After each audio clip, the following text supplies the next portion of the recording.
O ki qaldı gecə bastırılmasına. Gecə burada heç bir eyb yoxdur. Nədənsə subhanallah, bəzi insanlar bugün elə təqdim edirlər ki, gecə dəfn edilməsi insanı nəsə bir elə bir eyibdir.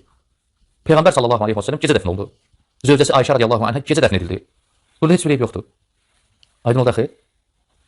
Ümumiyyətlə o vaxt ərəblərdə məruf idi bu. Qadınlar həyanın şiddətindən, Fatimə radiyallahu anhə həyasının şiddətindən onu, yəni gündüz vaxtı insanların gözünün qabağında başın üzərinə qaldırıb aparıb dəfn etmək bu aydındır, yəni həyasının şiddətindən gecə dəfn etdilər ki, heç kim görməsin.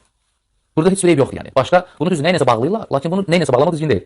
Sanki belə deyirlər də güya İmam Əli tək getdi dəfn etdi, namaz qıldı çıxdı. Vəssalam. Tək dəfn etməyib vallahi. Qohum əqrabaları ilə dəfn edib. Gedib dəfn edib namaz qılıba gəliblər. Bunu bu cür təqdim edirlər əslində ki, tək qılıb, gecə qılıb ki, heç kim cənazəni görməsin. Çünki bəzi sahabələrə qəzəblənmişdi. Qəzəblənib eləməmişdi. Fatimə radiyallahu anhə Əbu Bakrdan razı qalaraq öldü. Bu fədə istəyəndə nə dedi? Peyğəmbərlər miras buraxmır deyir. Yəni sənin atan miras buraxmıyor. Hə? Sustu. Sustu. Bunlar elə bilmək ki, susmaq nədir? Qəzəbləndi Əbu. Sustu. Təslim oldu. Dedim bildim vəssalam. Qutardı söhbət. Dünya malına görə qəzəblənməzdi yəni. Bunu deyənlər əslində şənini aşağı salırlar Fatiməni.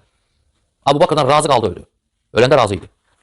Əl-Musannəf kitabına müraciət edirik. San'aninin kitabıdır. Əl-Məktəbul İslami tərəfindən çap edilib. 3-cü cild səhifə 521-də. Burada 6554 rəqəmli bir hədis var. Burada deyilir ki, Ənnə Fatimətə bintən Nəbiyyi sallallahu aleyhi və aleyhi və səlləm dufinət billeyl. Xanım Zəhra sallallahu aleyha Peyğəmbər qızı gecə ikən dəfn edildi. Fərrə biha Aliyun min Əbi Bəkrin ən yusalliyə aleyhə. Buna görə ki, İmam Ali aleyhisselam Əbu Bəkrin ona namaz qılmasından qaçması üçün, yəni İmam Ali aleyhisselam imtina etdi ki, Əbu Bəkir xanım Zəhraya namaz qılsın və buna görə də onu gecə ikən dəfn etdi. Kənə beynəhuma şeyun, onların arasında bir şey var idi. Demək istəmir ki, onların arasında düşmənsizlik var idi, bir onların arasında bir problem var idi. Sonra növbəti hədis 6555 rəqəmli hədisdir.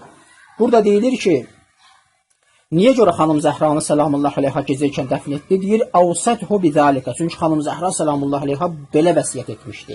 Deyirlər, o vaxtı adət idi, xanımlar dəfn olunardılar və eyib olardı ki, insanların gözü qabağında çiyinlərdə daşınsınlar, həyanın şiddəti səbəbindən gecə ikən dəfn edilərdilər. Bunların hamısı yalandır, başqa insanlarda bu ola bilər. Hətta xanım Zəhranın səlamullah aleyha şiddətli həyasına görə də bu gecə ikən dəfn olma mərasimi ola bilərdi. Amma bu hadisələr göstərir ki, yox, sırf məhz buna görə olub. Bəli, öz-özlüyündə bu hadisələr düşmənsizlik olmasaydı, o sözü qəbul etmək olardı. Və həmçinin 6556-cı hədisdə də deyilir ki, وَلَمْ يُؤْذِنْ بِهَا Əbə Bəkir. Əbu Bəkri bu işdən xəbərdar etməyiblər.